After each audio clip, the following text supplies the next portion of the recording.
Jeff Green leading by 0.8 of a second. He scooted away from Matt Kenseth. Sterling Marlin is 2 seconds off the pace. Ricky Rudd, highest running of our Koch family of drivers that also have Tony Stewart and Bobby Labonte in the top 10.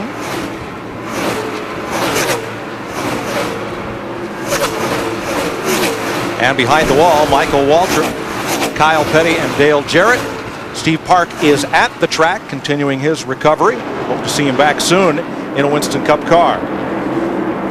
Jeff Green driving for Richard Childress, trying to become the 5th of Childress's drivers to win a Winston Cup race. Ricky Rudd, Kevin Harvick, Robbie Gordon each have 1 career win for Childress. Dale Earnhardt drove 67 cars to victory, carrying the number 3. That's a good thing about having 3 cars, you know. One of them got to get up there and get after it. They can't all 3 be bad on the same day.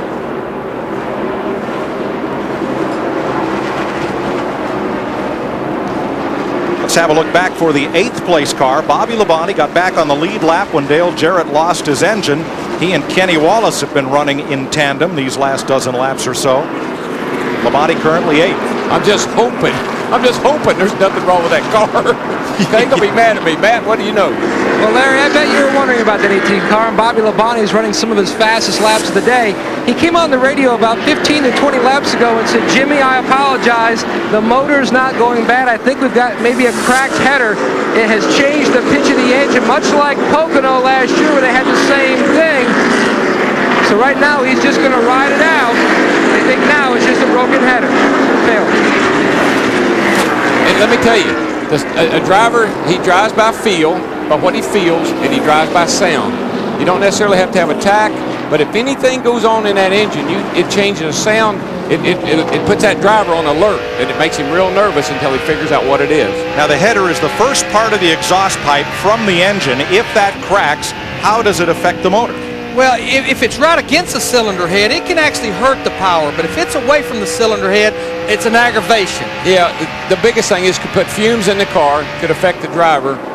The other thing is, unless you was to turn the engine off and the engine cooled down and then it sucked cold air in through that cracked pipe, as long as this thing is running, it should be fine. It could hurt performance. It could hurt performance a little bit, but it should not have an effect on the durability of the engine. All right, Sterling Marlin has passed Matt Kenseth and taken off by about half a second. It's as if Kenseth just moved right over and let Sterling by. Let's see. He's coming down the front stretch right here. Sterling Marlin caught him in a hurry. They're there by themselves. Why race each other? Let's put some distance on the 4th place car. That's smart. And let me tell you, the kind of year Kenseth had last year, I'm sure he's happy just to be up there in the first 2 or 3. Got a long way to go yet. Work on the car. Keep your nose clean. For more on the leader, here's Jeannie. And the 30 car of Jeff Green just radioing into his crew chief saying, hey, that 40 car of Sterling Marlin, what line is he running anyway? I want to keep tabs on that. He can feel Sterling breathing down his neck. He's picking up about a 10th a lap on Jeff Green, the leader. So he's right. He can feel him getting just a little bit closer, You know, we talked about Jeff Green's crew chief, Todd Berrier. That was actually Kevin Harvick's crew chief last year when they won the 2001 Busch Car National Championship. They formed the 30 team. Todd Berrier moved to that crew chief position. Well, here's the interval. Interval here. Between Jeff Green and Sterling Marlin. And you see that interval closing. Yeah. And opening up just a bit, entering the corner. But watch it close coming off. That's where Sterling is. He's up in that high line. He's got a lot of momentum up off the corner. Really closes in 3 and 4, from the center of 3 and 4 onto the front straightaway. The track has just got a lot of grip up high right there from the center off, particularly up in here off of turn 4. Not so much off of turn 2 up high, but off of turn 4, a lot more grip up there. That time in 1 and 2 made some big gains in the same area. And I think I saw this yesterday in Sterling's car in practice, where his car was so strong, it's through the middle and accelerating onto the straightaway. Gain a little in each corner, and pretty soon you're right there. Here's the tack on Sterling's car and speedometer. And you just saw Green. He moved way up the hill, and he's trying to emulate Sterling's lines, what he's trying to do, because he's running a little bit different line. Sterling's chopped that advantage in half in 5 laps.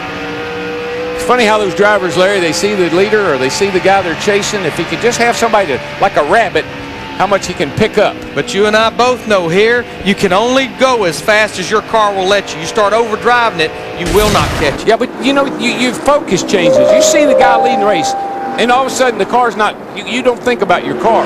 Just think about catching that guy. And that's that. And sometimes that makes the car, you don't even think about it. Were you a better driver leading or chasing someone? I like to be the pursuer. I love to slip up on him. Like, where'd he come from?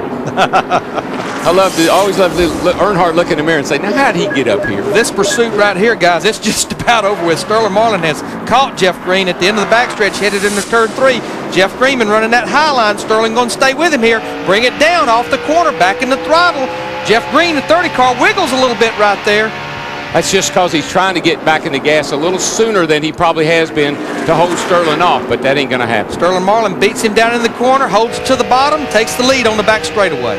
Tell you who's a lot more worried about Sterling than Jeff Green is Jeff Gordon. He's only about 4 seconds from going a lap down. I don't know what happened to Jeff. He was running really well. He passed Ward Burton, and they had that little push and shove and match. Ward got back by him, and Jeff's just slowed down since then. Well, he's been back there fighting these cars back here. That you see, I think that's Todd Bodine in the 66 car right there. He was behind him for a long time. Right there, boy, Todd Bodine in the 66. They have wore that backstretch wall out. They're going to have to recoat it after this race. I think if I was the drivers, I'd go in and see if I couldn't get it moved back a little bit. Ricky Rudd just shot past Matt Kenseth on the bottom. Steve? Hey guys, Ricky Rudd has made over 730 Winston Cup starts, but he made his very first start here, his debut, in March of 1975.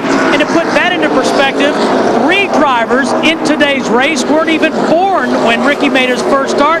3 more were born the same year. Wow.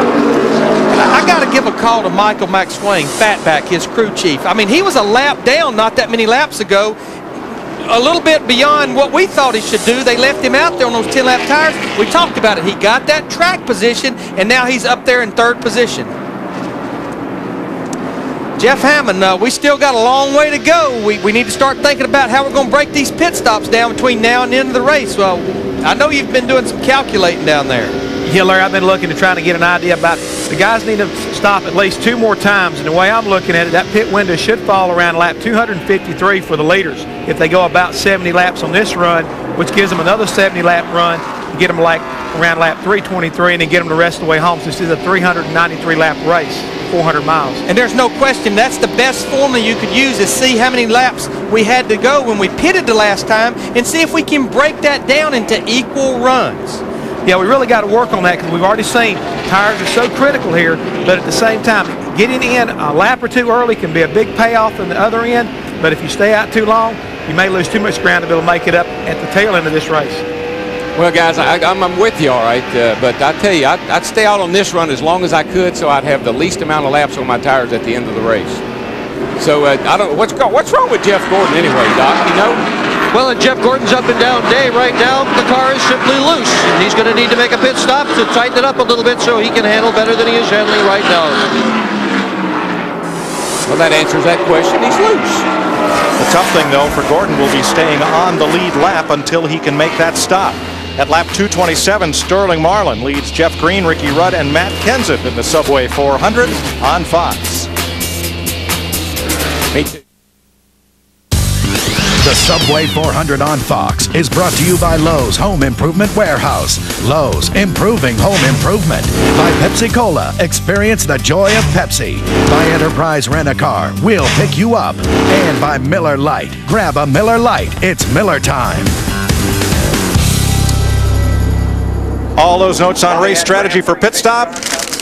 Throw them away. We're under caution for debris in turn 1, and here come the leaders. Jeannie.